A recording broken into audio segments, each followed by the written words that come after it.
Thank you, Mr. Speaker Pro Tem. To my friend and colleague from Arizona and to the ranking member, what we're pursuing here is, during the pandemic, we all remember the EIDL loans. We have some documents that say there may be as much as $62 billion in impairment. And understand there's a difference between impairment and delinquency, behind those. We actually have an intense concern on some of the articles and other things that have come to our attention that a collection, and look, this is never a happy conversation when you're talking about going out and collecting loans, but this is money that is owed to the hardworking taxpayers. It's only fair. We made a deal. We actually believe if we take the mean of some of the reports we've been best able to get, there's about $33 billion that is ready for functioning some type of hard collection. They're substantially delinquent. We're here fighting over dollars. We're fighting over pennies sometimes. If there's billions of dollars out there that are owed back to the Small Business Administration, those things, we have the legal obligation to go collect. That's the deal. And the amendment here is trying to move away from an article here from the Washington Post that was basically saying the Small Business Administration had either slowed down or stopped pursuing collections. Let's go collect the money as we are, lifting every seat cushion around here trying to find resources. There's a stack of resources here. The other thing it also would help us understand is how much fraud ultimately there was in the program. And without the collection efforts, you actually cannot truly document those numbers. And with that, I reserve. Gentleman reserves. Gentleman from Maryland. Claim time in opposition. Gentleman's recognized. I'm really not going to get too much into opposition, but I would make an observation. And I understand what the gentleman's saying.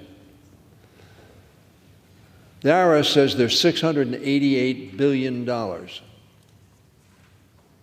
Not chump change, not behind the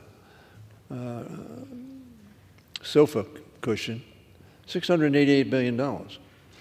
And they say if they have the resources, they can collect a large sum of that, which is really what the gentleman's looking to do in this amendment with this agency. But this bill provides for a 23% cut in enforcement on monies that are due and owing under the current law to the government of the United States. And the gentleman and previous speakers have said how concerned they are with the deficit. I would think that, again, and I use the collection department of a corporation as the example, you'd want to collect that money. And if the principle that you espouse is a good one, and I frankly think it is, that we ought to apply that to that $688 billion, $688 billion, which would have a substantial impact on collections. Let's say we just collected a third of that. That would be more money than all of these cuts combined in perhaps all of these bills. And I find it confusing and contradictory that you want to collect these debts, which, of course, the agency says would cost more to collect than would be collected. That's their position. Whether that's true or not, I'm not arguing that, but that's their position as I understand it. In the case of the $688 billion, what essentially, particularly if you're at the upper end, $1 of expenditure for $12 of revenue. Frankly, at the lower end, that's much less, $1 to maybe 167 or 87. So a relatively small return on the investment, but a big return on the bigger taxpayers, whether they're corporate or individual. So I think the principle that you enunciate is a good one. I would hope you would pursue it in talking about the IRS's ability to oversee very complicated, very lengthy returns that have resources that are not very transparent and are from sources that aren't withdrawn, because that might, in fact, help us get to where you want to get in reducing that debt. And I reserve the balance of my time. First gentleman from Arizona. Mr. Speaker Pro Tem, may I inquire into time left? The gentleman has 3 minutes remaining. Thank you, Mr. Speaker Pro Tem. To my friend from Maryland, actually, you'll be happy to know you actually accepted in block 2 of my amendments because I am blessed to chair oversight in Ways and Means. And within there is the use of technology. Because as we've actually had to deal with the reality, if you actually are reading some of the reports coming from our from the IRS, they can't seem to hire the people to do the audits. That apparently there's a shortage of people with accounting and that type of talent. So we brought actually 2 amendments. Both were made into the block, so I appreciate that, to actually go and use AI and technology to talk about exactly what the gentleman from Maryland, and I actually believe in many ways that's a much more ethical and moral, because I can audit an algorithm.